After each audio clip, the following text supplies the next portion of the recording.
Going. You're live. You're on. Hey, good morning. This is the February 13th meeting of the Allegheny County Industrial Development Agency. I'm Judy Hopkins, the chair of the board. I'd like to go around and have everybody introduce themselves in the room so our visitors can get a picture of what we're talking about today. So we go around the board table first. I'm Randy Shaler, Vice Chair of the IDA. I'm Doug Frank, I'm the treasurer of the IDA.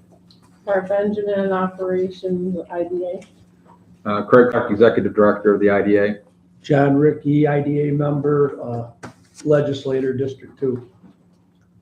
Rich. I'm Rich Ewell, board member.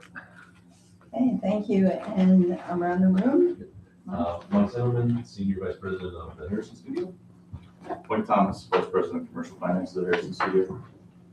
Jake Kohler, Supervisor at BWB. Dave Justina, BWB as well. thank you.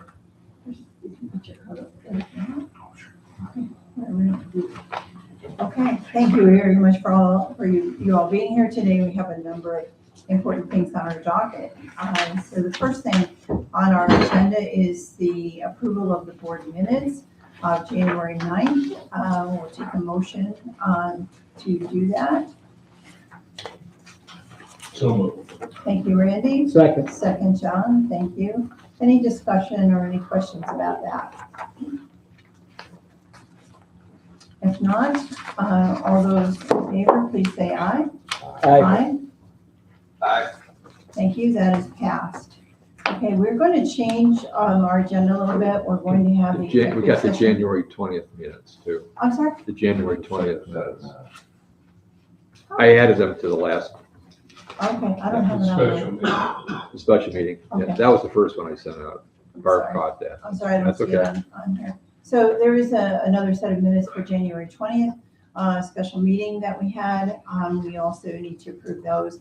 We'll take a motion to approve. I'll move. Thank you, John. No, second. Second, Doug, thank you. Any questions about that? Okay, if not, all those in favor, please say aye. Aye. That is passed. Thank you. Okay, next on our agenda is an executive session, but we're going to postpone that till the end of the meeting and go ahead with our treasurer's report. Looking first at the abstract report, and we'll take a motion pertaining to that.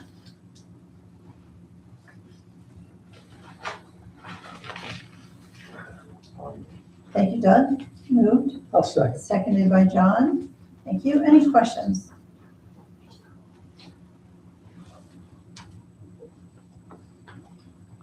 If not, all those in favor, please say aye. Aye. Aye. Aye. Thank you. Okay, the abstract is accepted. Next is the banking and financial summary. We'll take a look at that and have a motion for that one, please. So moved. Thank you, Randy. Second, Doug. Okay. Any questions about banking and financial summary? Okay, all those in favor, please say aye. Aye. Aye. Thank you. Okay, that is passed. And also now we're going to review the CDs. I figured it'd be best to pull that out just to highlight that. Yeah. It's in the actual things that you just approved, but you've gotten, go ahead. Okay, Barb, you gonna do that Yeah. for us? Okay, on the IDA, the 6-month one, it's up to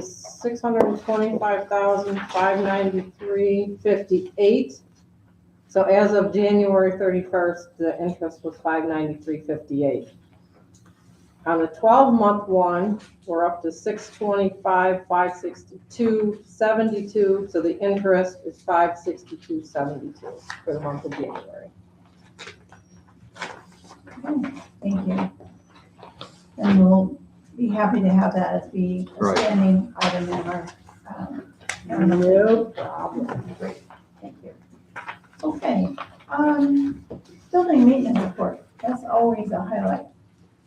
Well, as I mentioned, I already forgot, it seems like a month ago, but it wasn't that long ago. We had another problem with we have a septic tank system and there's a pump system that pumps it out to the leach field and the pump failed, but we replaced it. That was not a big deal. It happened in one day, so. But luckily there's an alarm on the system, so we know what failed. Last time we didn't know what failed, this time we know, so it's been repaired. So they're not, we're So it's not gonna fine. happen next Well, month. unfortunately, the last two pumps only lasted 3 or 4 years. They said this next pump should last about 10 years. We hope it's a better pump. We'll see. Well, good, okay. We don't need to make that a standing item. No. Okay, great, thank you. Okay. And our heater's working fine. Yeah. Our carpeting doesn't need replacement and all kinds of good things. Okay, let's go into the action items then. The first order of business is to review the 2024 audit with Dave DeTana from Buffamonte Whipple. And I'll let you both come on up to the table, if you would. Sure. Make a spot for you. And we'll further just reiterate your introduction again. Okay, well, thank you for having us. For those of you that have been on the board for a number of years, this is by far the earliest we've ever been here, which is a good thing. Are we gonna make this a habit? January, It'd be great. okay. I think it helps that Barb's been working a lot with you as well. So Yeah, I it's think much it's more a coordinated. testament to Barb's Yeah. involvement here. You know, and there is a pretty tight deadline with respect to a lot of the reporting that Craig has to do with the state. I believe that's like the end of March. Right, this So is they have helpful. This, and a lot of the information is non-information here. It's with your highlights and your financing and things like that, but a lot of this information is also included. So I think having numbers that are, have been looked at is a good thing. So we'd like to, this is a draft. You'll notice we have a little handout that we want to talk to you a little bit about too, which may or may not impact the way we presented your revenue. And so we'll talk through that a little bit during the course of this meeting. But we'd like to go over some of the highlights of the 2024 audit. Jake Kohler is going to kind of walk us through some of the highlights this year. Yeah, so hi, everybody. My name is Jake. I work closely with Craig and Barb during the course of the audit. And so I'm gonna start right on page 1. It's the third piece of paper in here. Page 1 at the bottom. This is the independent auditor's report. It's really, the crux of what we're hired to provide is an opinion on the financial statements and whether they're presented fairly and in accordance with accounting standards. And so pleased to say we have another clean, unmodified opinion for the year. And so that's good news. Congratulations to management and the board. This is the highest level of assurance we can provide. And so, like I said, congrats on another good year. The rest of this letter is really, the same wording that you would have seen in prior years. So I'm going to kind of skip to what's labeled page 3. And so here starts the management discussion and analysis. This is, required reporting, and it's really good information for, some of the variations between last year and this year, and kind of, a word, version of what I'm gonna speak about when we move forward. So I'm actually gonna skip this section and start on page 7. And so page 7 is the statement of net position, or, more informally, your balance sheet. And so we have, the 3 entities, the IDA, CRC, and ACUC for each column. And so I'll just hit some of the highlights. First, with the IDA column, obviously the cash, we started before. Barb mentioned the investment in the CDs. So it sounds like, the agency is making use of the cash on hand. But you'll see kind of what Judy mentioned before, having 1.5 million in the bank is, really, I don't know, it's something the IDA hasn't always been able to have, right? Let's put it this way, it's a unique Yeah. place to be, yeah. I think you said it better than I did. Yeah. So, certainly that's a highlight. We've had conversations before. You'll notice the lease receivable and corresponding deferred inflows of resources in the liability section. That relates to the implementation of the lease standard. I believe this is the third year that the agency has had that in place. That's required reporting, where basically, the entity rents the buildings, and so over a course of time. And so because of that, there's a right to use asset and corresponding liability that offset each other as, as the payments are made over the course of the commitments of the leases. And then a portion of that is recorded as interest income, and we'll kind of touch on how that impacts the income statement. Another big change year over year would be the mortgages payable. We have the bond payable, which the organization made a scheduled payment. The mortgage payable, you'll notice, is zero this year because of the cash on hand. We're able to pay off all the debt. Okay, so that's going to be a big change year over year. And so, when you think of the debt, there was really, I think, 3 loans on the books from the past, and 2 of them were related to your grounds here, your facilities, and 1 was related to the infrastructure to get things to the truck stop, and so the 2 loans basically related to your buildings were paid off in full during 2024. I can remember back to years where those had to actually be extended because you didn't have funding available to make payments. Yeah, So you had to restructure the had to payments. keep restructuring with balloon payments, yeah, it was awful. So, quite magnificent. You get a gold star there. Without question. Yeah. So, Yeah, so then, kind of following along that line, you'll notice the impact on the favorable performance on your unrestricted line down there at 1.6 million. In essence, that's really the equity of the IDA. And so, really good, favorable performance this year financially. Moving over to the CR. May I ask a question? One of the things that is under consideration or conversation, at least at this point, is the sale of these 2 buildings, this site. What impact would that have? it's a good question. Well, ultimately, it would have, an impact on your cash flow, which would be one point. And then as far as your financial statements, you have currently $3.3 million of capital assets. We could give you an idea of like how much of that on a cost basis is associated with the buildings. And then, ultimately say, okay, here's your proceeds, what you would ultimately think you may obtain for them, and here's what the cost basis, and we could give you an idea of what the gain or the loss would be. And ultimately that would impact your overall net position, depending on if you sell above the cost basis, it would be favorable. If it would be below the cost basis, then it would kind of eat away at this a little bit. So I think, we could provide you that information, and I think that would be good information, just so you have a better picture of what that would mean on your financial statements. Yeah, I think we probably would. Yeah. I think we want that. You agree, Ed? Oh, yeah, they'd have to have more information that we haven't given them yet. But we have an appraised value we can give to you. Yeah, but just, I think we can, because within that, within this 3.3 is the infrastructure to the highway, so there's other things besides the buildings, and so we can give you the components that are related specifically to the buildings, and have you, be able to just have that information. Yeah. That would be good. I think too, another component to that is, the lease receivable lines here, the 1.2 plus the 163,000 for the current portion.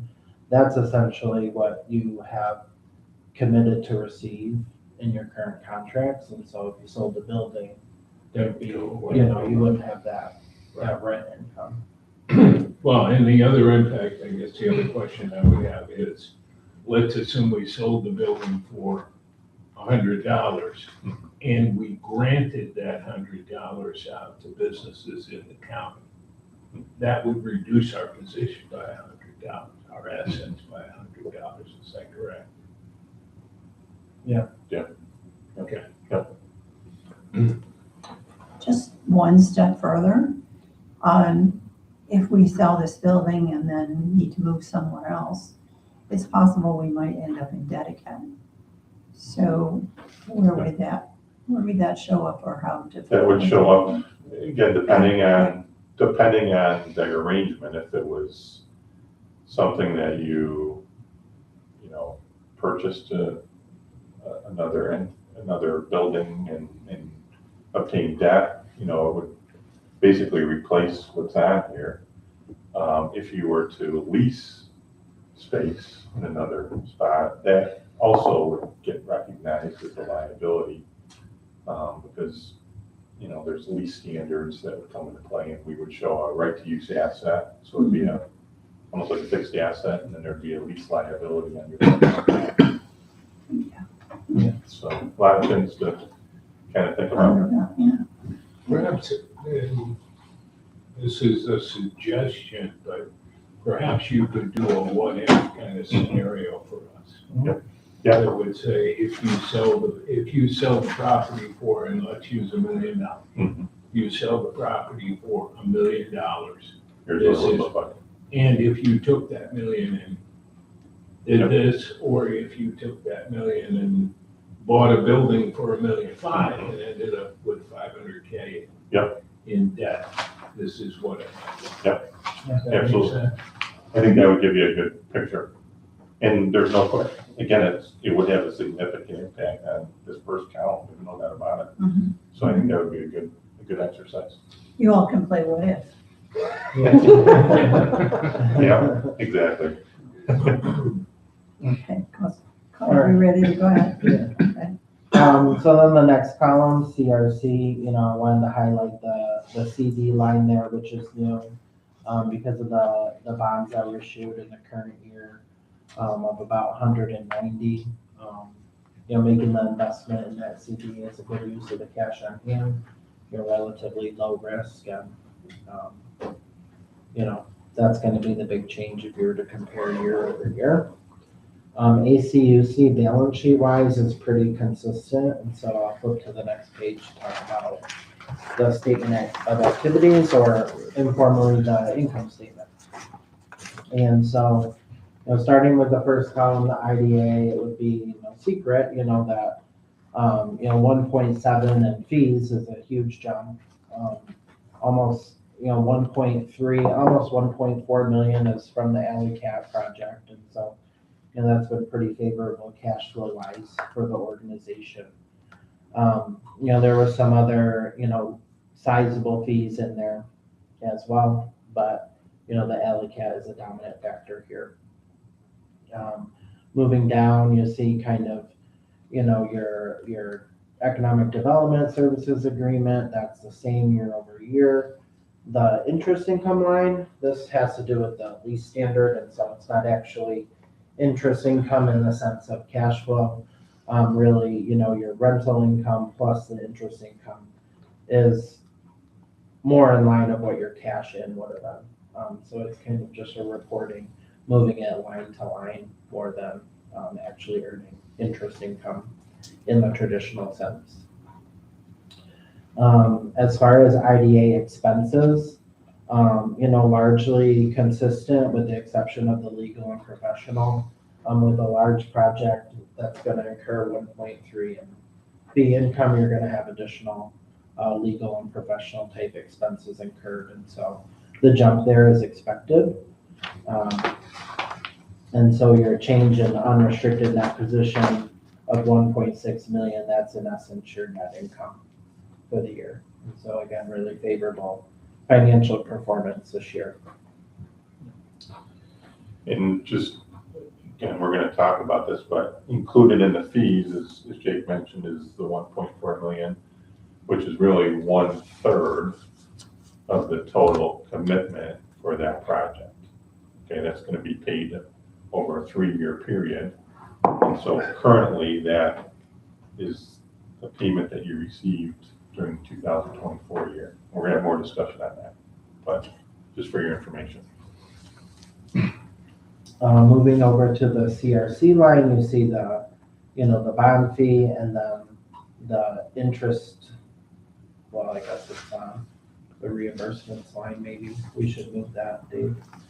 I'll make a note of that. But the 768 is the interest earned on the CD as of year end. And then CRC really doesn't incur many expenses besides, office and maybe some other fees that are paid. And so again, 190,000 net income. Like I mentioned on the previous page, about 250,000 was invested in a CD because you had some cash in CRC last year. That essentially makes up that difference there. And then moving over to ACUC, your water charges are what,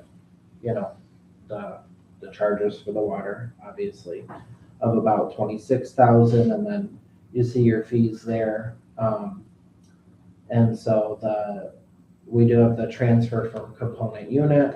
Essentially, what we've done is the 16,000 is the loss the ACUC had, and so that's the amount this year that the IDA is covering, in a sense, covering for that. And so you'll notice the net income is 0 since we've basically transferred the loss to the IDA. One thing to note, if in the future the IDA is charging a fee for ACUC, that would make ACUC's expenses higher, and then the amount transferred would be even greater. So that's kind of, the impact of that decision. I think you budgeted to do that in 2025, to have an administrative Administrative charge, charge, which will seems basically like make it's the loss reasonable. bigger, but Yes. it's So still, that's what, Yeah. it's right, there are certainly expenses that the IDA is incurring administratively, but that is gonna make the loss larger. I'll move forward unless there's any questions. Page 9 is a cash flow statement. It's really a function of everything that I've already talked about. And so if anyone has any questions on that, we'd be happy to hear those. Otherwise, I'm gonna move forward to the footnotes and just kind of highlight some of the more important or, more material topics here. First, note 2 is your property and equipment. We did you'll notice, basically the 4.2 to 4.2, it's pretty consistent. We had some heating upgrades and things that we purchased this year offset by, in a sense, of disposal of the obsolete assets that you had that were replaced. Note 4 is your long-term debt note, and so the first part, bonds payable, that's your schedule of the bond payments over the life of the bond, and so that's probably, useful information to really lay it out on what the numbers look like there. We do still have a mortgage payable section, even though they were paid off, and so we've provided the information related to those, but, like I said, they've been paid off, and so that's kind of the ending point of that paragraph there. Note 5 for donated services. In the prior year, we had basically Craig and maybe some other fees that were in kind with the county. Now that Craig and Barb's salaries are paid through contract agreements, they're no longer in kind, and they're just part of the expenses instead of an in-kind revenue and expense. Note 6 has to do with the leases. And so again, I kind of talked about, that there's an interest income component that's not necessarily the traditional, what you would think of interest income. And so the total payments column here is the cash payments that you're expected to receive each year.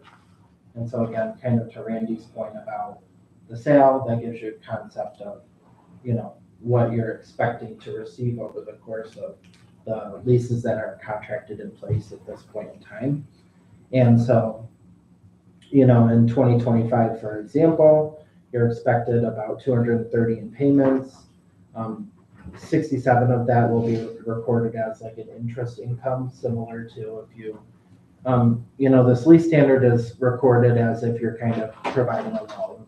And so you're making a portion of that as interest or receivable. It's a lot of reporting minutia to tell you that you're still going to get 230 anyway. Note 7, new note this year because we have the certificate of deposit at year end. With the changes that happened this year, that'll certainly be a little more robust next year. But as of 12/31, that's where we were. Moving to page 13. Yeah, absolutely. Going back to note 6 on the leases, the receivables or the amount received in total payments, the 230K, and that extends year after year. Does that indicate that there are leases in place for that, or is that an estimation? What is that? So in implementing the lease standard, we have conversations with, Barb and Craig about the likelihood to extend the lease. And so we made, basically estimates based on, certainly there's a lease in place that, let's say, might go to 2028. And then at the time that we've implemented this, Craig would say the likelihood of that is probably 5 more years since that's what we've been doing. And So it's a project. there is a component of it. Yeah, we didn't sign a lease for that long. Yeah, correct. So I guess, You have the option contracted to to extend. receive. Right, we do. You have the option to extend it, so there's a lease is in place with an option to extend, and so the estimate is, do we think it's likely that we're going to extend? And I think at the time, when the lease standard was implemented, the answer was yes. Yeah. We were going to, and so you continue to record it that way. Even though, maybe now we're starting to think about whether it makes sense or not. I think at the time, it was kind of a consensus that, yeah. But it would still be on here because you don't know. Right. Yeah. There's no commitment. Exactly. And then there's also, a component to this is also, the interest rate that you would be able to charge at that point in time.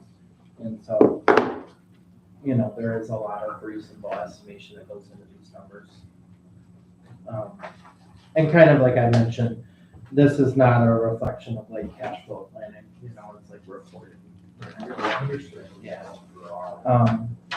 So then note 10 is a useful note. We have, this highlights your pass-through transactions. So these are the transactions where the IDA receives money and then gives it to another entity, right? And so pilot payments in the current year of about 72,000 came and went.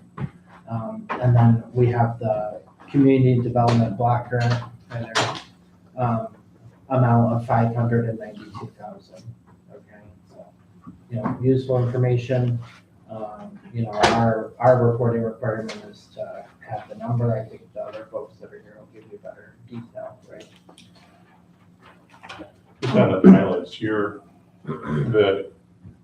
the contracts and projects that you're doing currently, and probably in the future, are really agreements that aren't going to flow through the IDA. I think these were kind of different situations where there were funds that were received by the IDA and then passed through to the county. The county is really the entity that's handling receiving the funds and then distributing it to the municipalities. The Alliance was the only one that actually was paid directly to us. Yes. Yeah.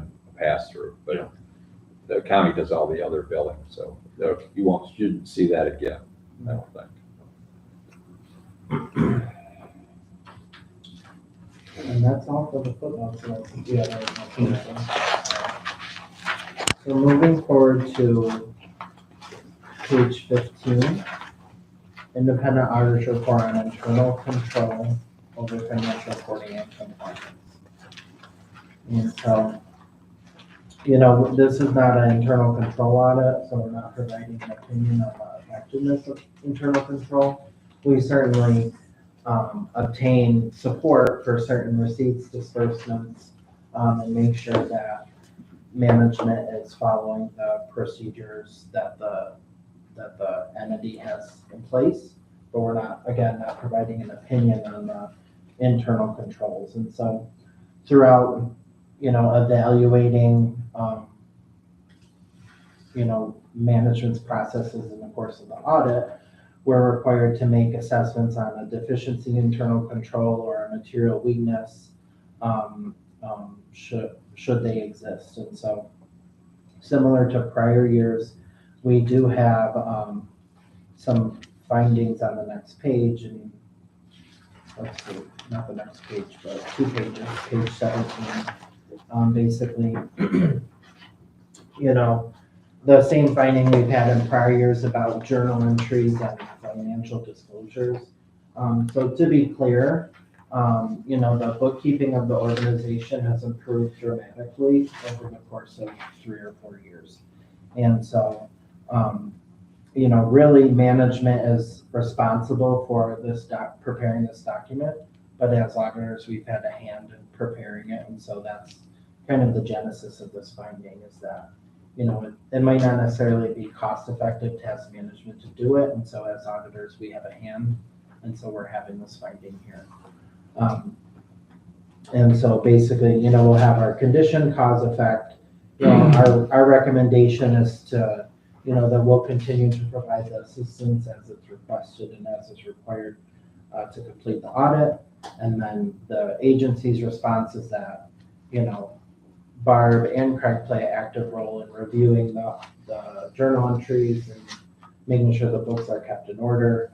And so the response will be to continue that process and continue having the monthly presentation to the board to make sure the board is informed and providing the appropriate oversight, appropriate governance.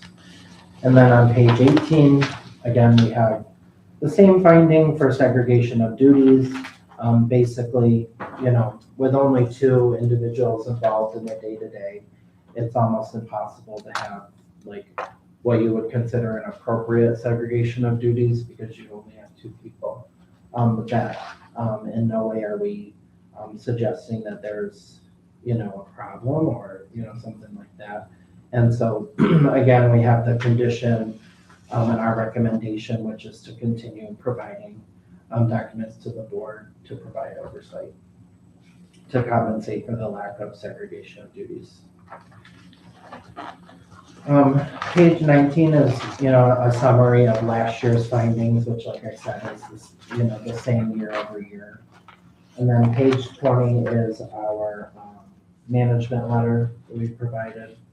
And so this is more providing additional comments for strengthening operations, or just some notes that we have for you folks. And so first is forecasting. We had this on last year's, preparing a 5-year forecast of all of the components financially of the organization.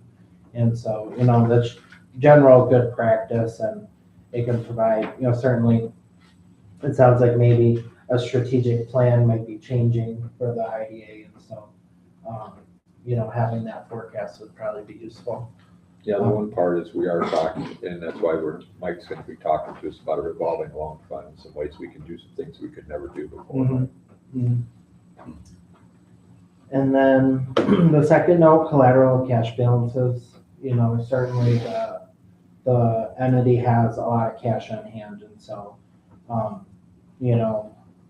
the FDIC insures up to $250,000, and so theoretically the remaining balance is not insured. And so this is really a matter of probably just reaching out to the bank, and they can provide a collateral for the outstanding, uninsured balances. Theoretically, if the, stock market were to crash or something, those balances wouldn't be insured. Again, it's a good problem to have, right? Because Just so the board recognizes everything we've done, including the larger CDs, are all fully insured. yeah, well, Are they with different banks? We talked to the bank, it's with a CCR, I believe the group is, but they've assured us that they're all individually insured up to the two, that even though they're over 250, it's not a problem. That's how Okay. that's how they put them in the pool, how they do that. Yeah, okay. yeah, they have, now there's I like it. vehicles The where CDRs. Yes, That's what that's what they we did. Yeah, good, So that made Yeah. sure that they will be they insured. were fully insured, because Yeah. otherwise, when you do those larger CDs, you're not fully insured. yeah, Exactly. okay. So they are So- fully insured. Great. So this point's been rectified since you're on, really? Yeah. Yeah. And then our third point here is about the ACUC billing. I think generally it's a manual process, and so, it might be an efficiency matter to use QuickBooks to do that. What do you mean? Because I 'Cause use you have the- QuickBooks for the invoices. Do you have the Excel for tracking? Do you ever feel like it's double work, No, like entering in no, here and because then I there? prefer to see it that way. Okay, It's easier for us to follow it that way. Yeah, okay, but I do use Only do it once. QuickBooks for invoicing, recording the Yeah. payments received and the deposits. okay. Do you ever print out like an aging report from QuickBooks that would show like yours, who hasn't paid from our receipt? I mean, that might No. be good information for the No, I board. don't do that. That would show like any delinquent outstanding balances. And I think you should be able to generate a report from the system that just might be good information, Sure, you know? we'll figure It'll it out. show like how much of the receivables in 30 days, 60 days, 90 days, you know. Again, you don't have a lot of activity there, but it Mhm. might be good information. Not to get off track, but is there a reason we don't just let Friendship bill it? They're taking care of everything else pertaining to the water line. They have a building system. Couldn't they just bill it? They and do, then just well, they give us hand the it- information, but they wanted us to do the bill so that the dollars came to us directly than through the books. Does that make sense? So they do all. That's what they wanted? Yeah, they do all the billing. I mean, that was the agreement when we started. All we do is send the bill out. So they actually process everything. It's just, we just mail the bill. Okay, So they do all the work. right, okay, thanks. But they wanted to not send it out and collect it. And they didn't know how to send out the bill and then have us collect it. You know what I'm saying? Okay, yeah, Does that make sense? right, yeah. Thanks.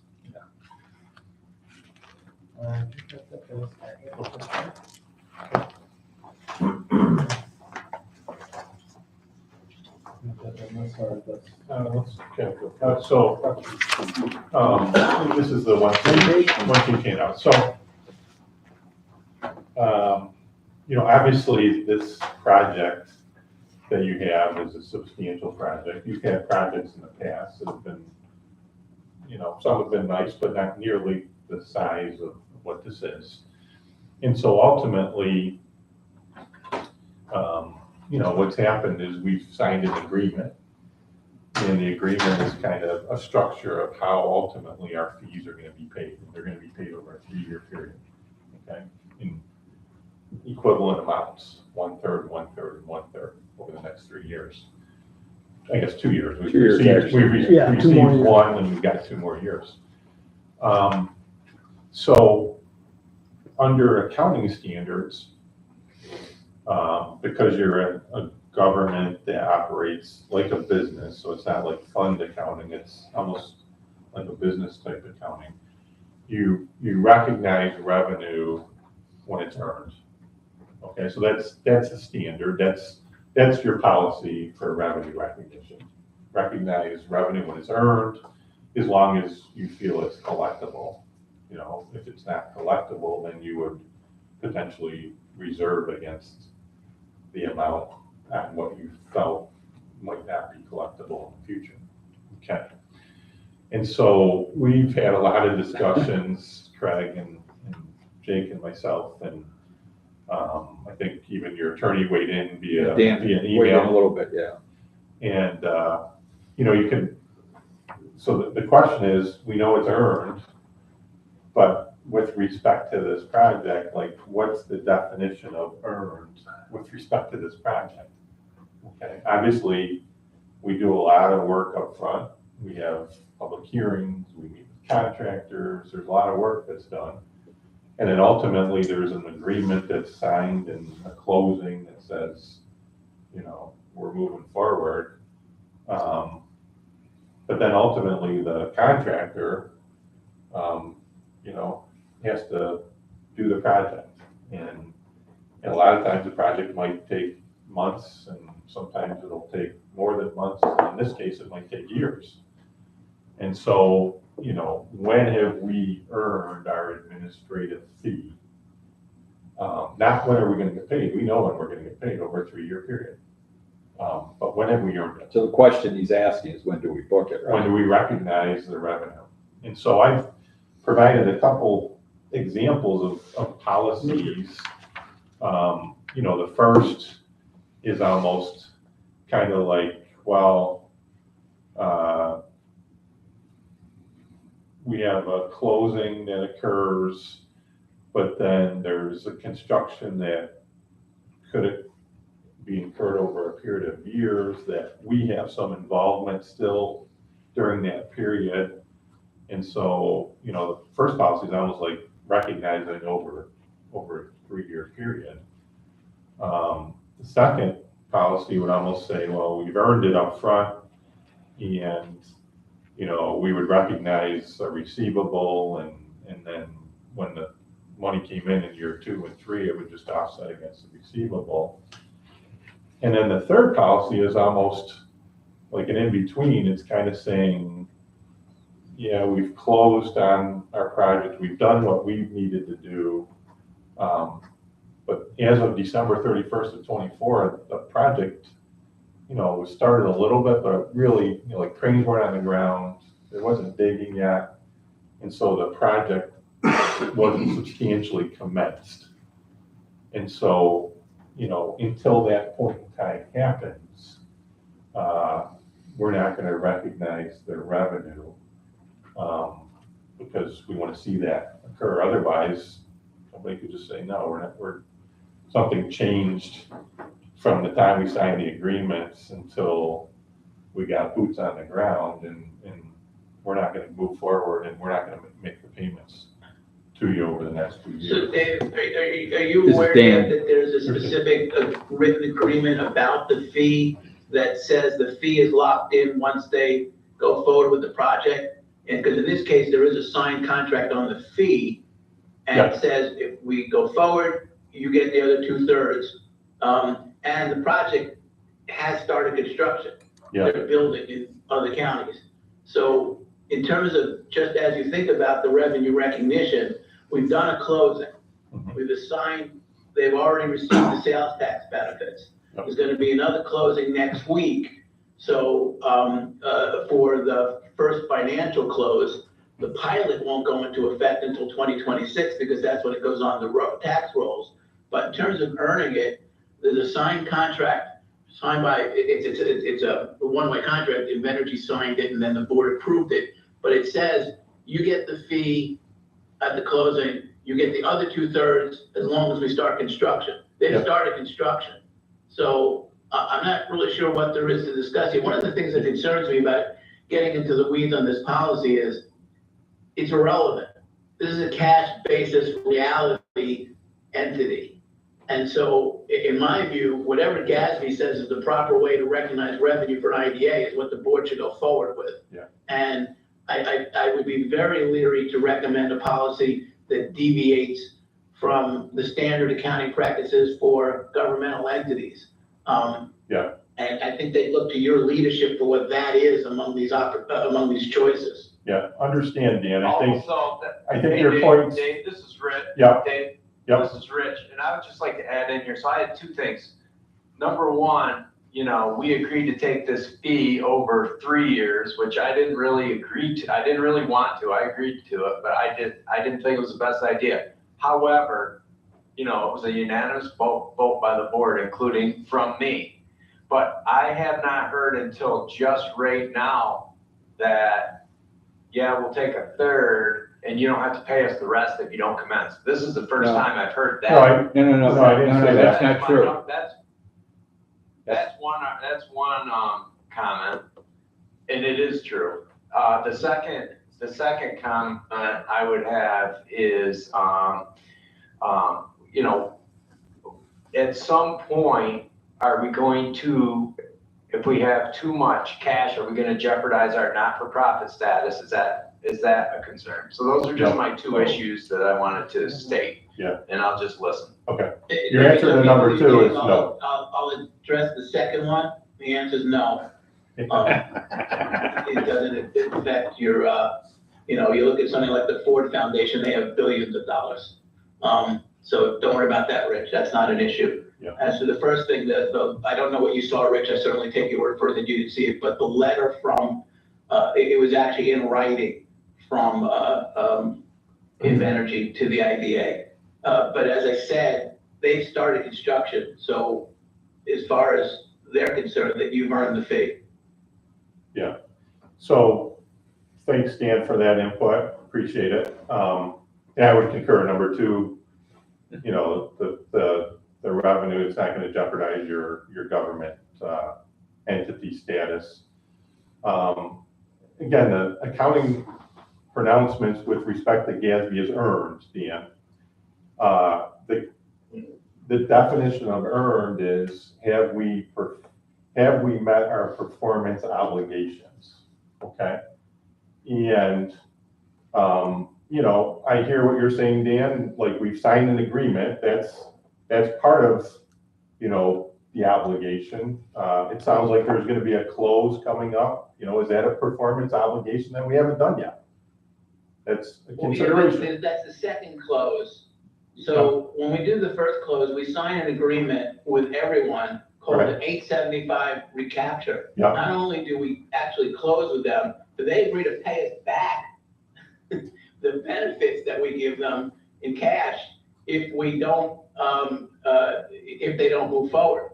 So they take the sales tax and then don't build the project. They take that, let's say they buy stuff and use it in another county or something. They actually there's already an agreement in place that they have to pay that back. So I think, I want to make sure everyone understands this. There has been a close in 2024. There will be additional closes, which is fairly typical for large projects as financing comes online. That's what the next close is. But this project closed in 2024 with this IDA. There is a signed agreement, and this IDA has moved forward. So a question, if Dan. you figure out what the Question for you. date is, keep that in mind. Yeah, it sounds like there's additional closes that have to happen, right? Right. If those closes, like, let's say we don't do what we need to do for those closes, do we get paid, yes or no? Yes. So we still get our fee if we do not? The additional closes go to 2 of the 3 benefits that they've requested. Yep. But they owe you the money simply for, even if all they asked for was the sales tax. So for example, in Chemung County, this same entity, for the same project, only asked for sales tax exemption. And they entered into a transaction and they closed it for sales tax, the same transaction that we entered into with them. So if they did nothing else, you still earn the fee. No, let's say they do what they need to do. They provide us information so we can close. And let's just say we don't do what we need to do on our end. Are we entitled to the fee if we don't do our part? The second closing. The second closing and the third closing. There's only a second. There's nothing in the letter that I referred to that refers to any closing other than the one that's already occurred. This IDA charges a fee based on, well, some IDAs break it down based on sales tax versus other benefits. This IDA charges a fee based on CapEx anytime it provides benefits. We have provided benefits, therefore the CapEx fee is due. Okay. Well, that kind of simplifies the question, right? That's good information. So I think according to the information that Dan's providing, the fee, the total fee, Should so the be- 1/3, 1/3, and 1/3 Needs to be right. should be Both things should be recognized booked, as yeah. of December of 2024. And There the- would be a receivable The other two that would be receivables, yeah. short-term, there would be a receivable that would be long-term. But the entire amount of the fee would be recognized as of December 31st, 2024. Which wouldn't really change anything because you got two receivables, so the only money you've received is the one payment. Well, But it would show it in increase there. equity. It would show, your increase the revenue. equity, but I'm just saying at end of the day, that Yeah. that the year end would be the same. The cash flow. Yeah, the cash flow is the Cash flow same, is not changed. that's what I'm saying, yeah. Is there any impact to the IDA on having equity increased? Are there any things that we do that are driven by the amount of equity we have? Anything? I think there's always a chance, like a grantor, the county that could say, we've provided these agreements to help you financially, and looks like you don't need. But that's on paper now. I think everybody's aware of the arrangement, so, whether that would come into play, who knows? But other than that, I don't. But it's an open process, everybody knows we're open Exactly. anyway, so. So are folks comfortable with that approach? So you have to redo these. Yeah. Right. Yeah. Yeah, that's why we were having a discussion today, so that Yeah. we could finalize the audit, yeah. It changes how we finalize the Yeah. audit. That's what the contract says. Yeah. We abide by the contract. Sure. What protects us if they belly up before second, third payment? We just, Nothing. what? Nothing. That's why it's an LLC. Well, like About you- us getting our money. If they, Yeah. That's What? why it's an LLC. If they belly up, they can't fulfill their obligations. They don't exist. I understand that, but then we've paid for 3 years. the We've fee. taken 3 years worth of income. We just have to write it off. Yeah. It's Yeah, the it's worst just a case, you write-off. have to write it Yeah. back So off. we Yeah, end up with hey. we end up with this. If for some we- reason it did happen. We we're write just up, going we got an to, yeah. ungodly expense. Okay, I'm all for, hey, we Yeah. know what we pay it. That's the way it is. That's the contract, we follow it. Rich, you're comfortable as well? Yeah, I mean, I want to think about it and read it, but yeah, I think so. I want to read about it, but this is the first time I've heard about this question coming up, I think is right now, so. Yeah. This audit's doesn't have to be completed like tomorrow, so, Correct. yeah. If you don't hear from me, if Craig doesn't hear from me, then yes. But we'd like to complete it in the next couple of weeks because the thing is, this really does drive a lot of this stuff I have to put into Paris. Because the repairs Yeah, report I has think to we're go trying in. Yeah, Rich makes a good point. This is the first time, I think, in my 27 or so years with you folks that we've had this question. I don't remember David ever coming up before. And it would just simply have a project like this. Correct. We've always closed within I the same think the year. key point, the takeaway is budget based on cash, not based on accounts receivable, Right. and you're gonna be fine. Doesn't really change how we look at it. And again, I think at the end of the day, you're, What's that? go ahead. What do you need, Rich?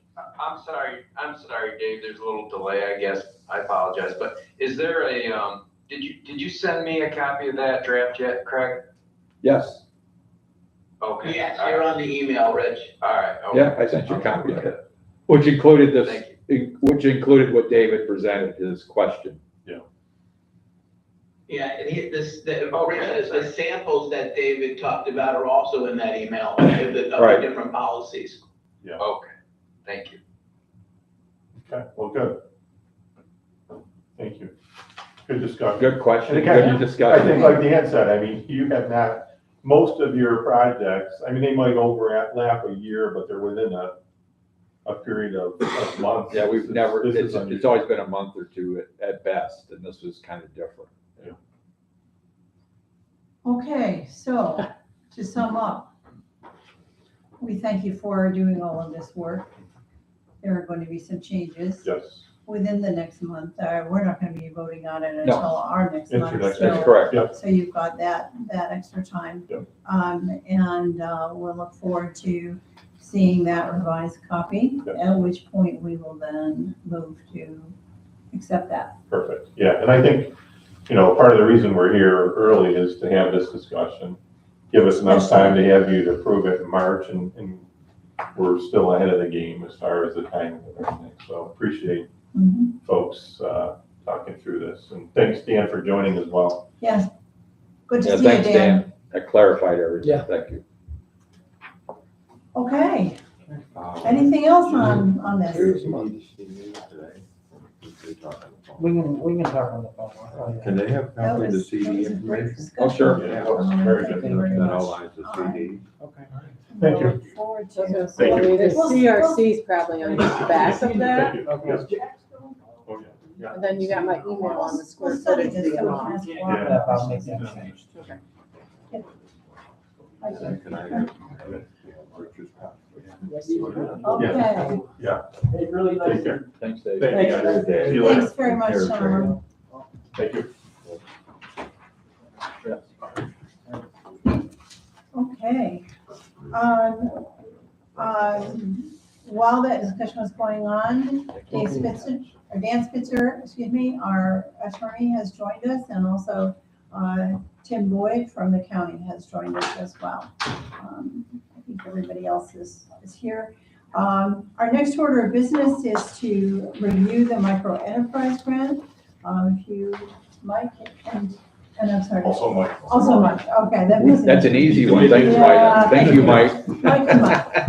I think that's a hockey team, isn't it? Oh, Candy, yeah, yeah. Mike and I. I visualize it. Thomas. T-A-T-O. T-H-O-M-A-S. Thanks, Dan. Okay, okay, great. Okay, I think we're ready to discuss the micro enterprise grant. We have a lot of good applicants, and we'll let you take it away. Take it away, Mike. okay. Good morning, everybody, good to be back again. I brought Mike Thomas from my office, so that he could meet you all. He's been with our firm for 3 years, 3.5 years or so, and helped with a lot of the reviews on the micro enterprise portion, and then also will be pretty intimately involved in the next part of the discussion. We're going to talk about revolving loan fund and everything, so thought it'd be a good chance for him to meet everybody. But just to recap on the micro enterprise program, so this was a grant that was originally awarded in 2022, $300,000 for small business grants to small businesses. In the first kind of iteration of this, ultimately 10 projects were approved and proceeded forward. And rather than apply for an entire new round of funding, late last year, New York State Office of Community Renewal, which handles this program, had a policy change to try to make the process a little easier, where they said existing grantees who want to continue their existing programs can do so with a one-time extension, where they will provide a 1-year extension on your open contract and provide an additional up to $300,000 of funding for you to continue these activities, rather than have to go through a whole new application process. So we came to you, I think, back in maybe November or December to discuss that and get authorization to move forward, and did so. Office of Community Renewal officially approved that. I think we just got notification of that yesterday or so, yeah. But we knew it was in the works. Mike, quick question. So does that mean that we're actually going to be finished with this in this year? We have no more extensions to look at down the road? Yeah, it means that this contract, including these additional grantees we're going to discuss today, need to all be complete by December 31st of 2025, at which point then the county and the IDA would have to apply for a new funding.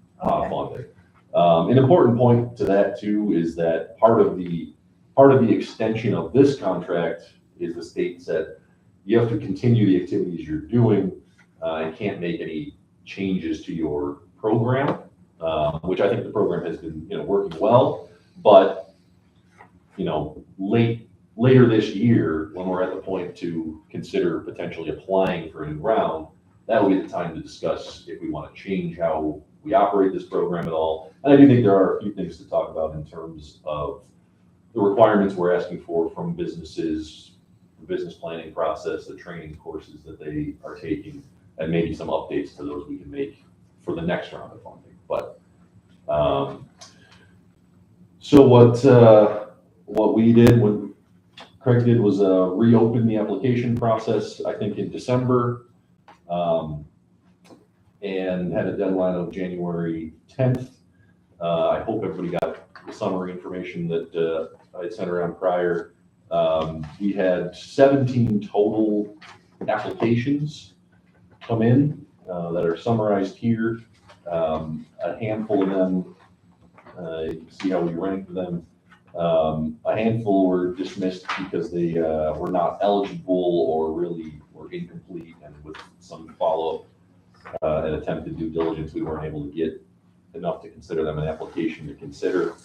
But still had really 10 total applications that were complete enough to review, run through the scoring criteria that we had laid out a few years ago to score these, and then come up with funding recommendations for each. So there was a second summary Excel page I hope that you saw.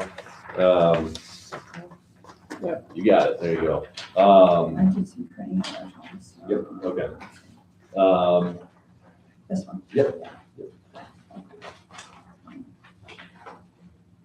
So what we did here, the total funding available to make grants is $255,000. We had 9 of those 10 that we reviewed and scored. One was a really low scoring application, and we would not recommend it for funding. That's native light agriculture. But 9 of them we felt, scored high enough and were eligible projects that you'd want to at least consider making funding awards to. And you can see here, those 9 at their full funding request, $286,000, so a little more than the funding you have available to allocate. So we came up with a couple of different funding options. Let me stop before we get into deciding that. We have reviews for you with the scoring and with a little more detailed review process that we also shared.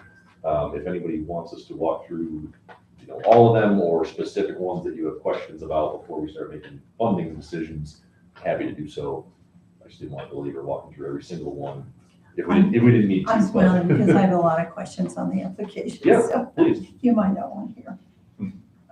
I have questions too. Please, well, You do. fire those away and then we can get to funding and scoring decisions like that. So, Well, here's an easy one. Okay, John. Martiana's Slaw Dogs is not in Allegheny County. Mike, That's that was in your- Greenwood. That's Steuben County. So the address that they list for the business is kind of, what I go off of, and I'm not sure, what you're using. Is that like? Just off of your paperwork. Just off the paper here? Oh, okay. So I like helping people out, but I'd rather see one more of ours than our county get it than that. No, I don't know anything about the business. That's just they have their own Yeah, I funding mean, over there. I don't know the geography well enough. I'd have to go back and look. So yeah, we can do that for sure. Yeah, nothing, don't know anything else about it.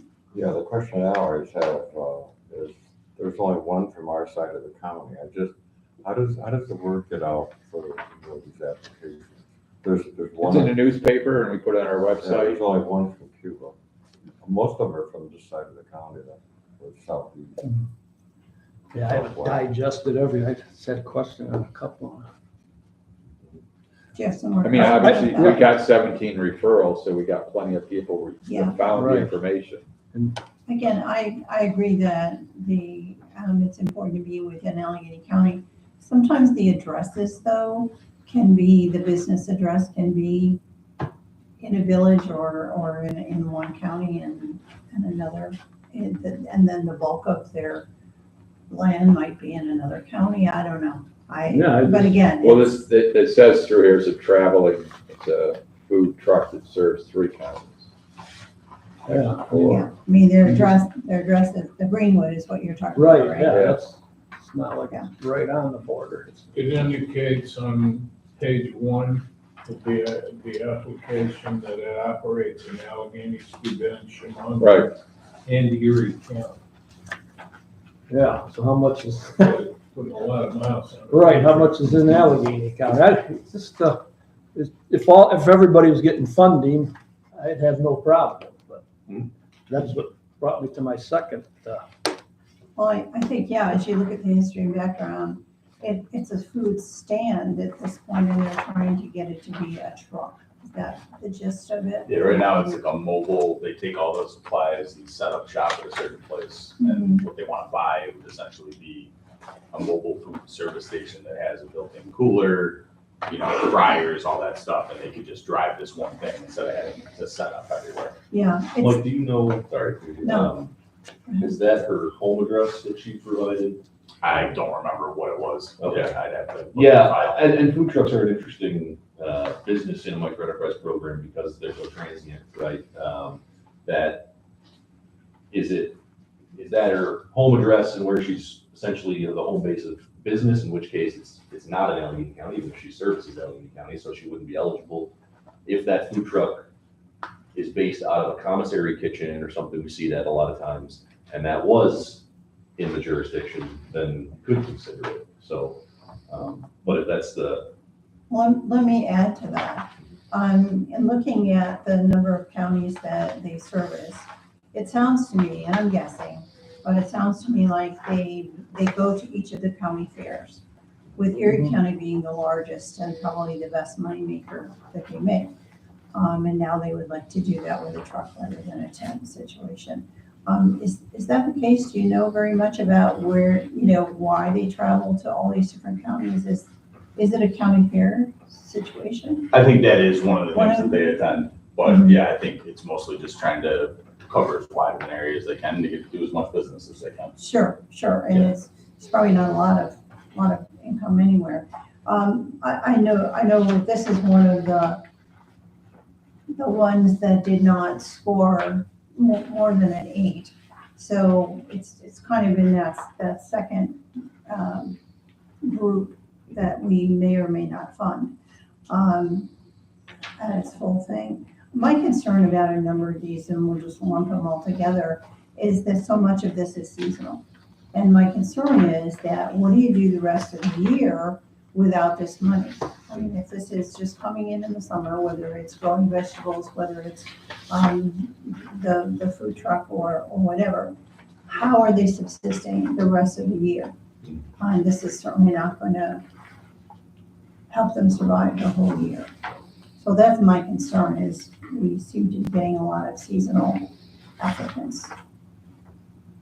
Does that make sense? It does, yeah. I think, speaking broadly, the purpose of this program, and I think at least with a number of the applications I've looked at, yes, it's a seasonal kind of activity and seasonal use of funds, but the purpose of this funding is to help either establish a startup business or have a growth opportunity for an existing business, as opposed to, this really isn't meant to be, I mean, you could use it this way, but it's really not meant to be a grant fund that is subsidizing a business that would otherwise fail without it. Right? It's not meant to be a lifeline, it's meant to be a growth opportunity. So I think that some of the seasonal type of projects that are in here are, at least they were presented to us as, these are real growth opportunities for our business. But to a broader point. And we have to deal with what we get. Right, yeah, that, exactly. And to a broader point on that, it was a very short application window. So I think we got some rushed applications.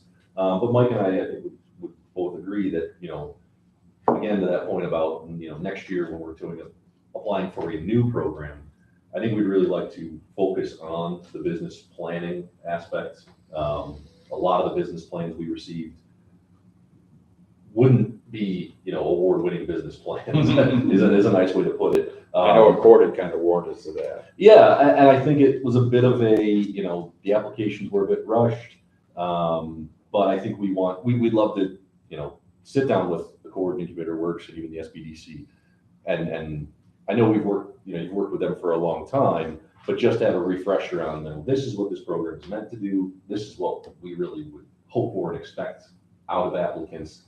And next time, when there's less of a rush to get applications in, we can have a more thorough kind of business planning process for applications. So, And I think we've seen in the past, year-round businesses that are buying equipment, or they're doing something that's going to really help their business to grow, and that would last all year round. So to me, as I was reading all these seasonal ones, I'm thinking, wow, what else are they doing that really is what their subsistence is? But there's also a struggle on eligibility, right? Well, it has to be a company that's willing to either hire somebody or low enough income. And most of these people who are doing seasonal work probably have a low enough income. Right. And you have to have less than Sorry. 5 employees. Less than 5 employees. I mean, that's what the purpose of the project It can be is. a narrow gap. Right. Yeah, I mean, That's why you're gonna get those, I think. no, I'm not saying that the seasonal should knock them out. No, I know. But Necessarily. I'm saying that's why you're seeing probably more of them as well, because of the eligibility. It's a fair concern.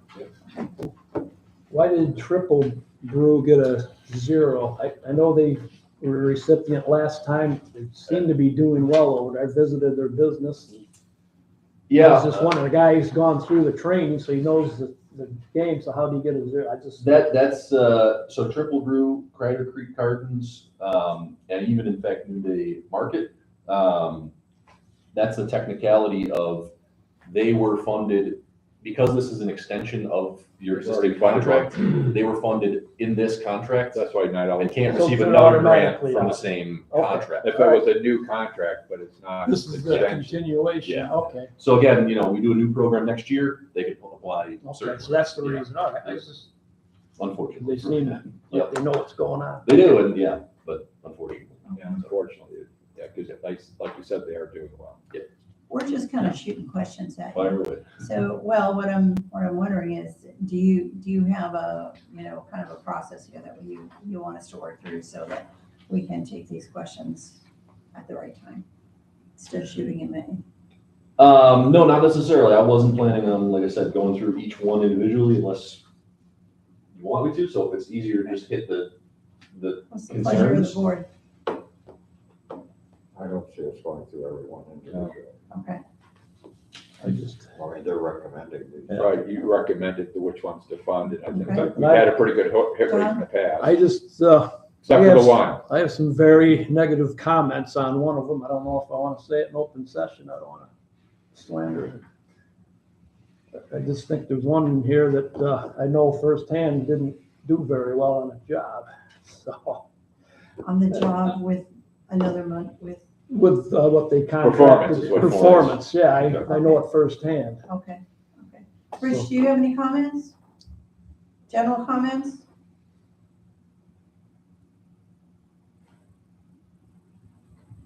Okay. Oh, there he is. Nope.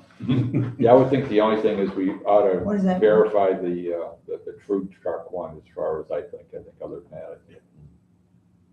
I'm sorry, Judy, I was looking at some of the materials that were sent out Sure. and just rereading, like the one that John mentioned, that's not in the count, doesn't appear to be in the county and so on. But, I'm a former banker like Doug, and I look at all these and I'm just thinking, are we giving this money out that comes from the quote unquote government just because we have it, we can give it out? And is it a wise decision that's gonna help our county? Or I think I always worry about that a little bit too much because of my background, but I don't see a lot of jobs being created or a lot of, long-term business success from the money we're gonna give out. I don't know, I hope I'm wrong, but that's my general comment. Well, that's an unknown. That's what this grant does, so Yeah. that's the If it was a only loan, I guess I would agree with it more, but it's just an unknown if these people, if this is gonna help them, and I hope they will. Mike, do we do any follow-up with the prior recipients? I mean, what's been the history of grants that we've extended through this micro enterprise program? I realize it's very short. Yeah, so in your prior program dating back to 2019, that predates me, but I believe all the awardees in that program are still in business. I was looking through my files the other day. Of the 10 in the first tranche of this contract, there's one still pending because of the timing of this project that is moving forward. But of the other 9, we follow up with them through the process to funding and then to get any additional materials we need to document for the state monitoring. We don't have, and that could certainly be a part of the process moving forward, a quarterly requirement to check in with them or for them to submit something to you, to us. I believe all 9 are still in business with the exception of one that is still in business but transferred, sold to a new owner, but it's still in business and operating. Was that where the person died? No, No. they just sold the company. Okay, they sold. Yeah. Okay. And it's still operating. It's still Still operating, doing well, yeah. so. Okay. This is Road Carrot. But it is a good, Road Carrot and Alfred. yes. But it is a good point that something to consider moving forward, either with this extension or certainly in a new program moving forward, is some kind of regular policy of how do we follow up with, what do we request from them to keep tabs on them moving forward. In my opinion, it would be more of a check on us, do we have the program set up right, than it would be a check on the individual, because we're looking at a population. I do know of the first 6, all are still doing fairly well. I just don't know about Penny, the hard right Penn, because he passed away. So I don't know where that company is. Yeah, that's the one I was talking about. That's the only that I know of. Yeah, I do know too, and I really support the program, is that some of the ones that we have given to in the past, that has made a difference in their business Right. and it is really growing. So I don't think we're criticizing the program or, how it's administered or anything like that. That's a good question. So, okay, so where are we at, folks? Do Well, you before have we some leave more that, Mike, comments? could you do Doug? that with these then? Is that, could you do an Yeah. extension to, have a do follow-up? Well, that's part of what he has to do to close the grant out too. So, Okay, good, because I'd like to know where some of these are. And one of the questions I would like on that survey, I guess, or whatever it is, questionnaire, is how closely did they stick to what they said they were gonna do in the grant? Or did they they? have to. Well, No, they Yeah. have to. I know, but I'm aware of some that haven't. So, Regarding what? Hmm? Regarding what? and As far as spending has to be with according to the the grant. purchasing of the equipment that they said they were gonna purchase, that sort of thing. But we can talk about that later. Yeah, they have. Careful you don't indict. But they have to. I know, Judy, I know. That's why I wanna go to Judy, executive you session. Oh, it's Judy, Christmas. Judy, you do know they have to turn in receipts for everything they bought. Okay, Receipts in.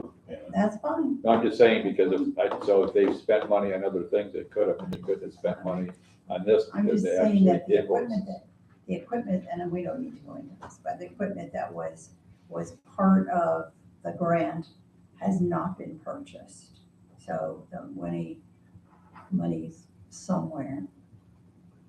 We can talk about Mike would like So to I'll know follow that. with you offline then. Let's- Yeah, yeah. Mike would like to know that because I'd love to obviously follow up they're on only, We'll both talk they're about it. reimbursable, so they have to Yeah. turn in invoices. Okay, let's move ahead with these. So we have some recommendations from you all as to, on the different types of funding, covering pretty much all of them, or just some of them, or some at a different prorated, level. reduced, Yeah, right. yeah. I think the first, I guess, point to make or question to make is if in fact Marlena's project is not in the county and we can't call that eligible, we'd have to strike that from the record. That funding request would come out of that 286 total, and it's 31,500. So it would almost exactly drop you to the 255 with everyone else funded at their full request. So we would be, Including the one you've indicated as a zero here. All the way down. no, on this He gave sheet different is options. 9, Yeah. not on the full. On the, that's what I say. all Yeah, around. He gave three options. Yes, One- yeah. One was not to fund them and one was partially to fund the last one. Yes. I just want to make sure we're all looking at the same page. Potential It's funding just shorter options, one. 1 and 2, yeah, Yep. okay.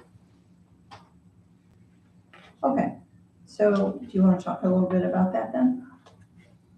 You're just saying, basically, if we do that, so that's a question for the group. If we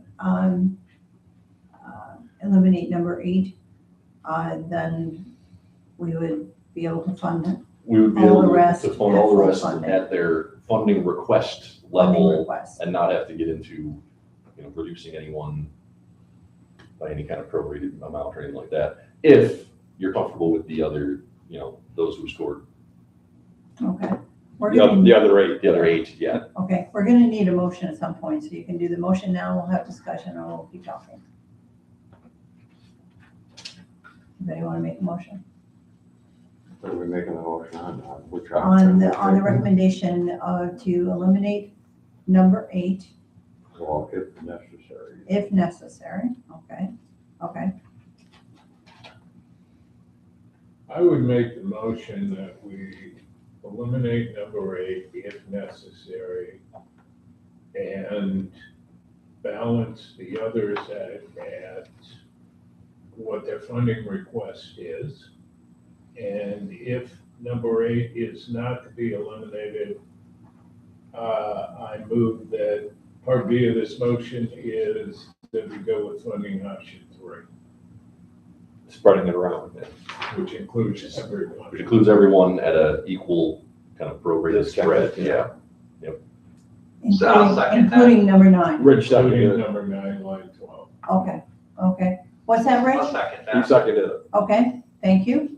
Okay, My logic, we in discussion? Yes. we're in discussion, yeah. My logic behind it is if we pull out number 8 because it's in the wrong location, we're saying that number 9 is worthy of some money. Right. And the only thing that's keeping us then from saying number 9 should get money is the amount of money we have available. Correct. I'm saying, let's take that money, we have a finite amount available, let's spread it across all of them that we say are eligible. Yeah, I think we have a good understanding. The only of that. question I have before we vote, because I think it's a good thing, is how are we going to determine if we're going to keep the Slaw's dog in? We'll just have to go back through the file and see exactly what documentation we have. But what I'm saying is if they are outside of the county, which they appear to be, that makes them ineligible. Is that what I'm getting at? Right, to make them ineligible, yeah. Yes, Okay. I'm just Is it asking. on the application, by the way? Yeah. I'm just asking to be clear because we need to know what's the in or out. How do you get them in or out? It looks Yeah. like if they're located outside the county, which they apparently are, that's going to get them out, right? Yes. Okay. I just want to be clear. So why was Bill's Cousin Smokehouse 0 under option 1? Why was it funded 0 under? Because that's as far as the money would go. Right, yeah, I was just presenting You put them in different order. options and that Well, why did option. they pick on him? You put them on the order. It's the Order of lowest- rating. the It was the lowest score. based on- Lowest scored. Okay. He was at the bottom of the pile. Yeah. That happens, you know? I'm gonna be a no, just, I don't wanna throw the baby out with the bathwater. You'll have enough votes to get this, but I Okay. don't wanna reward bad behavior. Okay, that's This fine. guy really hurt a person. so. Okay.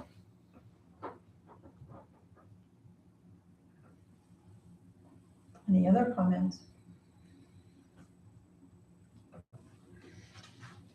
Are we ready to vote? I guess so. Okay.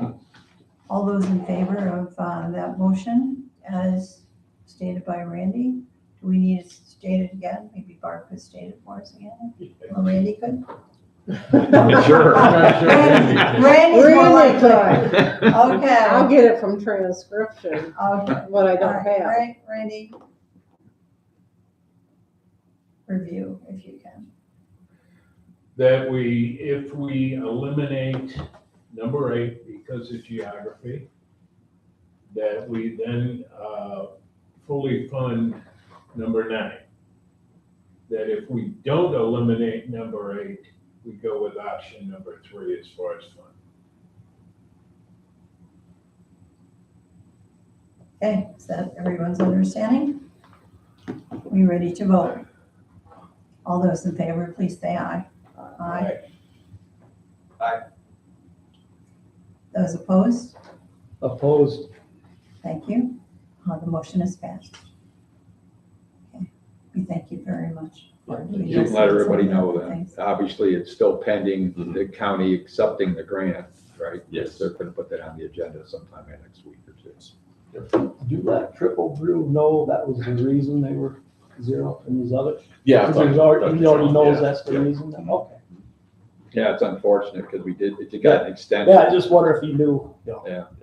if that's It why. might so. correspond with all these people regularly, so Okay. they know where Thank they you. stand. Do you want to set the stage for the next phase of how we're going to get the next agenda item? The revolving loan? Yeah, all we need is kind of set parameters, and I think then what we need to do is have a couple of board members to work with you to help set that up. Yeah, if I can move to the revolving loans. Okay, so I'll pass these out. I apologize that I didn't email that, Rich, so you can't see what I'm passing out, but. We'll hold it up to the screen. Yeah. It's One more.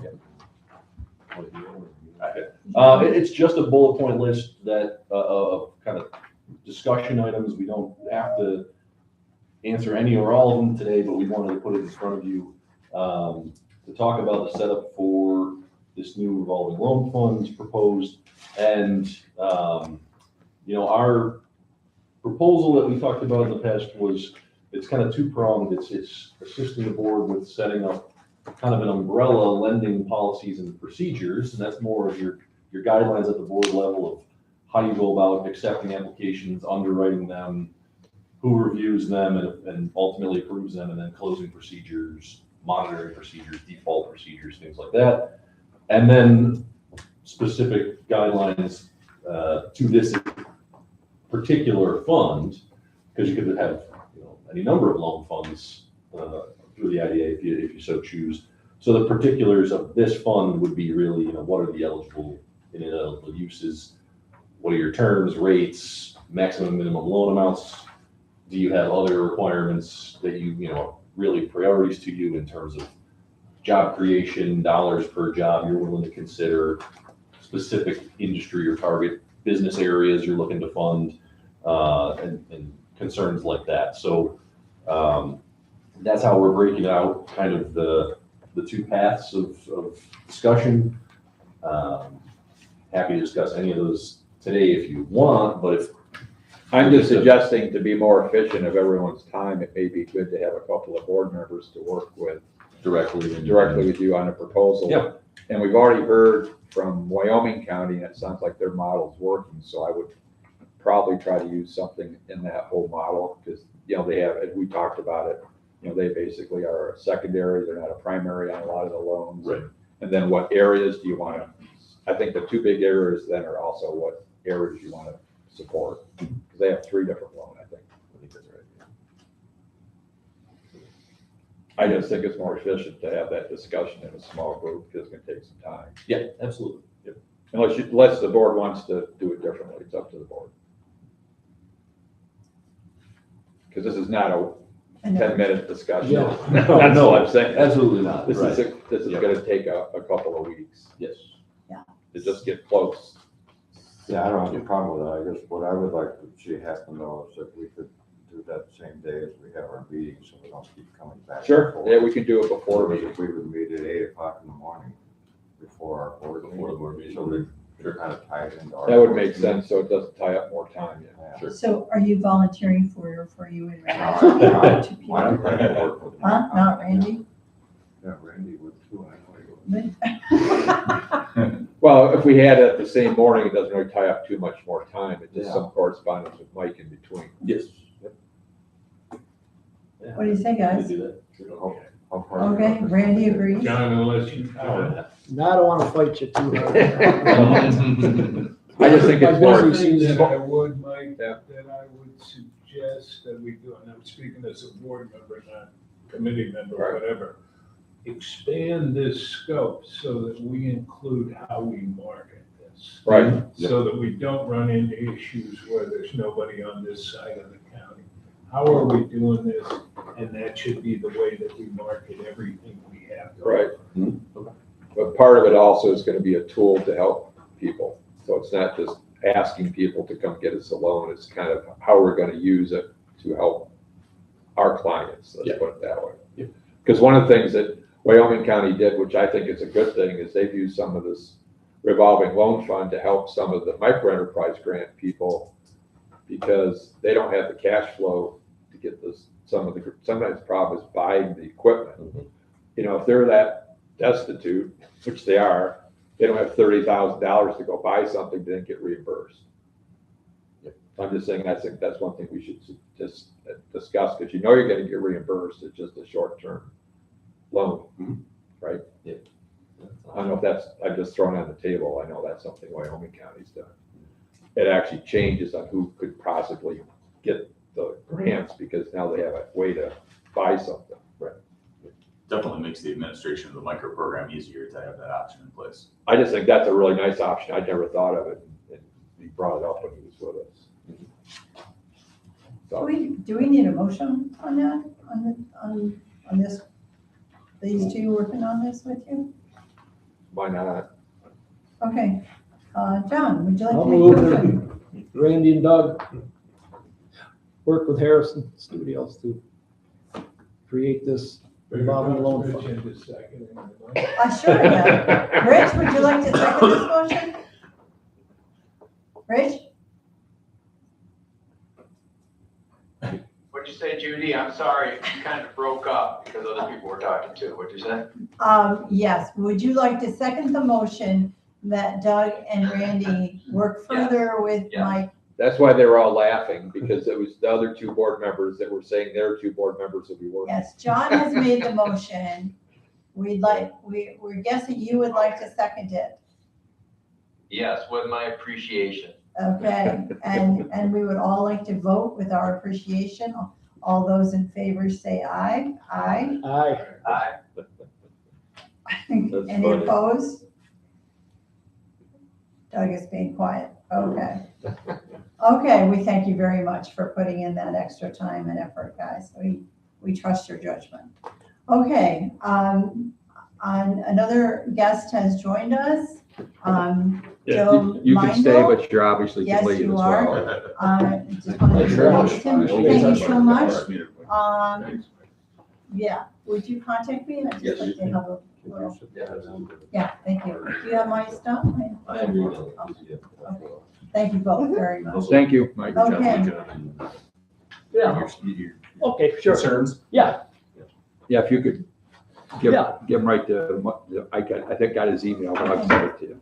We have people coming and going, so we're saying goodbye to the going people. Going to bikes. And Mike and Mike. hello to Joe Mindel. Am I saying that correctly, Joe? Yeah, that's right. Okay, would you like to just introduce yourself? Yeah, my name is Joe Mindel. I'm one of the partners at Wellsville Business Park. Live in Rochester, and I'm not actually living in Hilton Head right now. It's freezing cold, Craig, so don't be jealous. Next week, Craig, it'll be there. Okay. Thanks, gentlemen. Thanks. Okay, guys. let's just check where we are. We actually are good timing, Joe. We're going to be looking at the resolution for the Wellsville Business Park as our next item for hearing. So would you like to say a little bit about what this is all about? Is that? you're We have a asking me? we have Yeah, a what's, resolution as here. far as the We have a project, resolution for the public hearing. Right. Is all we're voting on Sure. today, but, Okay. if you'd like to say something about Well, the just to let you project. know, we purchased the Siemens building about 4 years ago. And, our goal was to find employees in the Wellsville, area to come back and basically revitalize that facility. We've been successful in doing so. We have several small tenants in there and, right now potentially some more, larger tenants. But as you guys are aware, it's a huge facility and it needs a lot of love and care. And we've already invested probably close to $500,000 in getting it ready so we could have tenants. And now we have to go to phase 2 of this process, which is to create long-term tenants with employees and to make the balance of the facility available for other potential tenants that would bring more jobs to the Wellsville area. We sent you guys a proposal based on what we believe we need to do to secure, obviously to secure existing tenants and get more employees from each one of those tenants, as well as there are some, and I know we can't discuss one of them right now because we're under an NDA, but Craig and Randy know that, to secure potentially a larger lease or even a long-term ownership of the facility. Basically, the building is 350,000 square feet total, about 500,000 square feet with offices. And if you're aware, you guys are aware of this, office buildings are not, where no one's going to offices anymore. So we're trying to convert those facilities.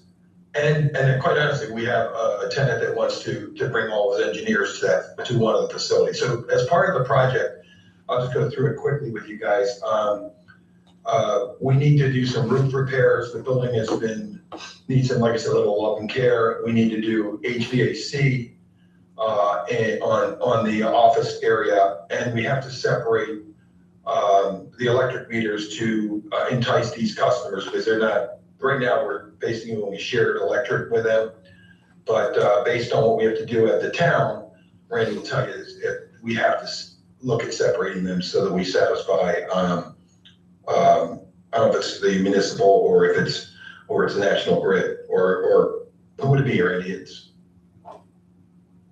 Are you in the village itself? Then it would be the municipal, but the main reason that you're gonna separate meters is to reduce the demand charges and therefore keep the expense more reasonable on an industrial property. Yeah, that's one of the, but there was also part of there's a, Randy, I'm trying to remember what the name was, but it's based on what we're doing right now, we're getting a lower rate based on usage, but if we don't separate the meters, or if we don't use that rate, That's usually the demand charge, Joe, that you're avoiding. Okay. When you're separating meters, and it wouldn't matter whether it was the village or the national grid, almost all utilities have that, but you divide up the load so that you're only responsible for a share, because the problem with demand charges is they hit you based on what your maximum is over the last year, even if you only hit it one day. So if you aggregate the load, and when you have one tenant who's really busy one day, you get hit with that demand charge for the rest of the next year. So you split out the loads to try to minimize the likelihood of getting demand charges. And it also frankly makes it easier for you to lease to subtenants, because then they can have their own meter. Well, and like you just said, the issue is we do have tenants in there that use electricity, and we're gonna have tenants coming in that make a lot of electricity, and if we don't separate that stuff, it's gonna create a problem with the other tenants, because what we're doing is sharing the cost for these guys. So that's one of the things we need to do. The HVAC is outdated, it's old technology. We're looking at replacing all of that, obviously for efficiency. Our costs are pretty much are pretty high, even though the gas costs are low, are not that, the rate's kind of low, not low, but it's lower than we typically get, but it's still an expensive process. So we want to look at all of our HVACs, and we're going to be changing all the lights, obviously, as we're just, sorry guys, we were just saying this, that, that's gonna help, because some of the demand rate that we're getting from like a company called RMS, they're gonna be doing, it's going back to, testing turbines. And they're getting a lot of activity because of what's going on in the country right now, with potential liquefied gas and with, fracking. So they're busy as can be, and they're planning on bringing more people into the area to be able to test, turbines in the gas and oil industry, as well as repairing. So it's going to create more jobs. We've been very conservative on the numbers just because we can't, they're not going to tell us, hey, we're bringing 100 people in here. But once they get a contract, they're saying that the Wellsville facility is their primary facility for the turbine tank testing. So the opportunities are pretty, are very, are good for what we're looking at. But we do have to spend a lot of money, which is in around about $1 million for us to get the property in shape for if we're going to get long-term leases out of these people. There's also another tenant that we're talking to that they're going to want it anyway. And I think, Craig, I don't know, we really can't talk about the Thames project, can we? No. No? I don't know if you heard me. What's that? No. I said, we really can't talk about that project that the people are coming in next week. No, not really, just They're except still for, under an NDA. except for it's very large scale, that's all. If you're under NDA, you can't, but one thing I would note, if this board wants to adjourn to an executive session, under the open meeting law, you are allowed to have an executive session to discuss contracts, and you are allowed to invite whoever you want into that. So you could have an executive session with Joe if there are aspects that are proprietary that he wishes to discuss with you about both this proposal and the Cuba cheese proposal. So that's separate from what we usually do. We usually go into attorney-client sessions where you can't have any guests. But that's on the table for the board if there's information that it feels it has to have privately. No, the NDA, I think I would not feel comfortable doing that even in an executive session. We've kept that pretty small. Yeah. Well, I mean, we can talk around it, Craig. Right. We can always say, we've got a client A, but this is how it's going to affect Wellsville, and it's going to be able to go to, it's going to affect the other process, the Cuba cheese process too. So we can talk around it because I think that's really an important connection between the two facilities. Yeah. Yeah, we can talk, we're going to talk about that later in executive session. Okay. Okay. Randy, did you want to jump But in? the summer, Oh, I'm sorry. I was just giving Randy a chance to jump into this discussion. No, I'm good. Okay, good. Thank you. Okay, thank you. But to summarize, the spend that we're going to do is really to enhance the facility, to increase more jobs. I think you guys had that proposal. Right. But I think it's a very conservative number, because once we can, fix some of the areas that need to be fixed and also enhance the areas with some of the activities like, the utilities and the HVAC, it's going to open the door. And I give you an example as we have what's called the Alfred State Building, that we've had 2 people ask to be able to use it out of the Pennsylvania market. They want to use it for welding, and it was used as a welding school for Alfred State, but it does not have enough electricity. It's not separate meters, and the lighting, they want the lighting upgraded. So that's why we're asking for help here, is that, typically, we would basically have them do it, but we've had them come in and say, hey, we're willing to do this if you do this, this, and this. Now, we don't have a client, but we're saying by doing these upgrades, it's just going to enhance the facility and actually help the village of Wellsville with more people. Okay, Or more employees, I'm sorry. okay, thank you. That's a good explanation. The business at hand for us is to approve a public hearing resolution so that this can proceed. And I think we're ready to do that. So we need a motion for the public hearing. The date on that is to be. We haven't set the date yet. Okay, You great. just approved me to Okay. set the date. Now, Yeah, okay. I'll work with the I'll town to motion get the that. date. Okay, John is gonna make that motion. We need a second. Second. Okay, thank you, Rich. Okay, any discussion on that? I need to abstain. You need to abstain. Randy will abstain. Thank you. Okay, all those in favor, please say aye. Okay. And one, thank you. That's 4 ayes and 1 abstention. I'll work with the town and Joe in setting up the actual date. Thank you. Yes, we do have to do a roll call. Roll call vote, yes. You know, I was gonna say that 2 minutes ago. I forgot. Okay, we're gonna do a roll call on that. Judy votes aye. Randy is abstaining. Rich Yule, Aye. Doug Frank, Aye. and John Ricky. Aye. Thank you. Okay. Thanks for catching that. Okay.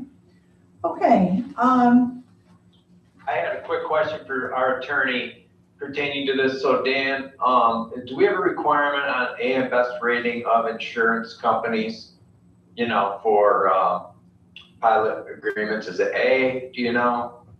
Isn't it something like AM Best 15, Rich, or something? That's the size, yeah, that's the size, but the rating, because the only reason I ask, and it's probably not, we don't have to worry about it right this minute, but I know it looks like the building's insured with Chautauqua patrons, and the certificate of insurance is issued under Chautauqua patrons, and they are only rated a B at this point, or B plus, I believe, at this point. And I'm not sure if that satisfies our requirements, so just, you know, I'll check with Nadine, Rich, but I'm pretty sure our requirements only go to the size of the policy and licensed in New York State. I don't think we've ever, looked at the quality of the insurer. I'm pretty sure the only 2 things we looked at is size of the policy. I can check with her, and obviously you can certainly make whatever recommendations you think are appropriate to the board. you know, I just want Joe to be aware of it now, so it's not a last minute, it does become a last minute issue. Well, we'll Yeah, follow up with Joe on the that actual changed amounts. Yeah, that changed kind of recently too, probably, I think, from maybe an A minus to a B plus, or maybe an A to a B plus, I'm not sure, but I'm sure your agent can tell you, Joe, and advise you. Yeah, and just to give you a quick on that one too, is that, as with everything going on in this country, insurance is impossible to get. I know we went out to like 5 or 6 different people, and Chautauqua was pretty much the only one willing to insure the facility. So I know that, I don't know if you guys are seeing that or not from other companies, but we are all over the country. We are not, well, I said struggling, but we're really going after a lot of different insurance companies, and it isn't just to try and lower the price, it's to make sure we get someone to insure our facilities. We have facilities all over the country, and it's everywhere. And it's, you know, obviously because of California and also because of North Carolina with the floods. Right, and I think if the facilities are similar to this one, you know, not every insurance company has the stomach to insure these huge buildings and with multiple tenants doing lots of different things, so, and, you know, it might be kind of a product of that as well, so. Yeah. So, thank you. thank you. Joey, thank you for the information you've shared, and it's an exciting project. It's good to see interest in that building, and you know, we're able to hopefully move ahead for it. Good, thank you. We voted on that. Thank you. I'm doing other stuff, so. Okay. Okay, Joe, did you have anything else you wanted to bring for us? No, I know that Craig said there might be another talk about the. We should go in executive session if we could, yeah. Yeah. Okay. We have a motion to go into executive session at this point. So, Motion we go in. thank you, John. Seconded by Doug. All those in favor, please say aye.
Yes, I do have to do To that. do that?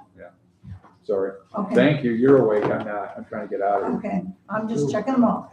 Okay, all in favor? Aye? We're out. Okay. We're open.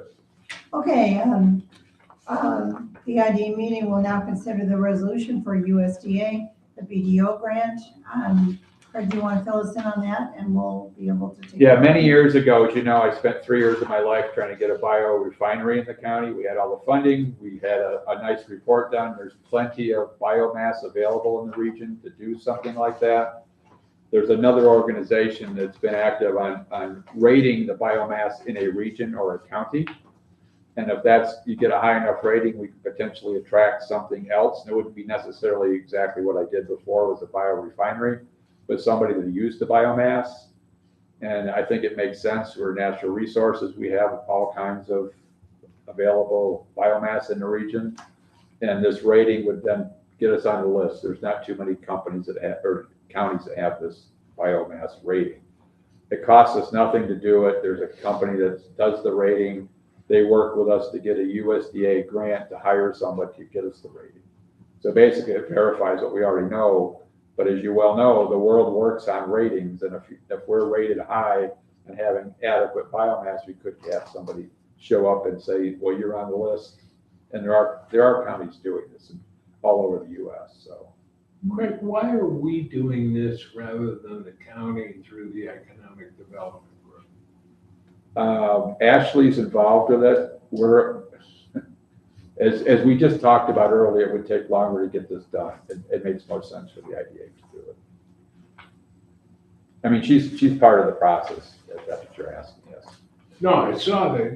It's just Your email said you and Ashley. It's just agreed that easier it's for a us good to do idea. it until she gets her EDO up and running.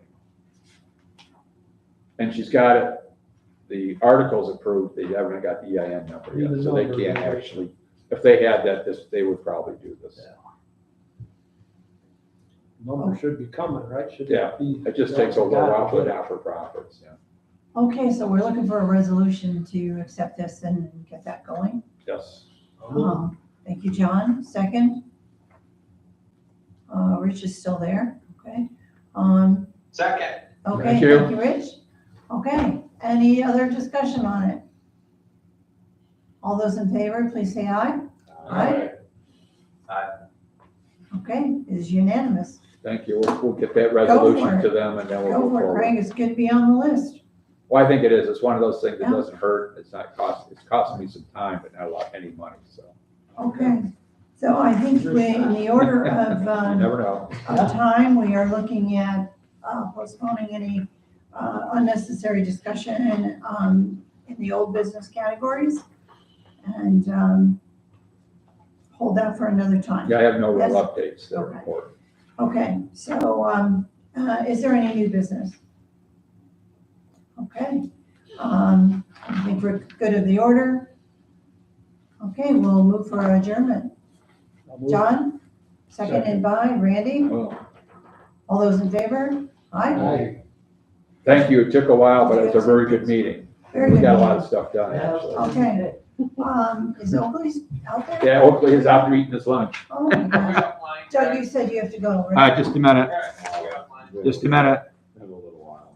Oh, okay. I don't imagine this will be too long.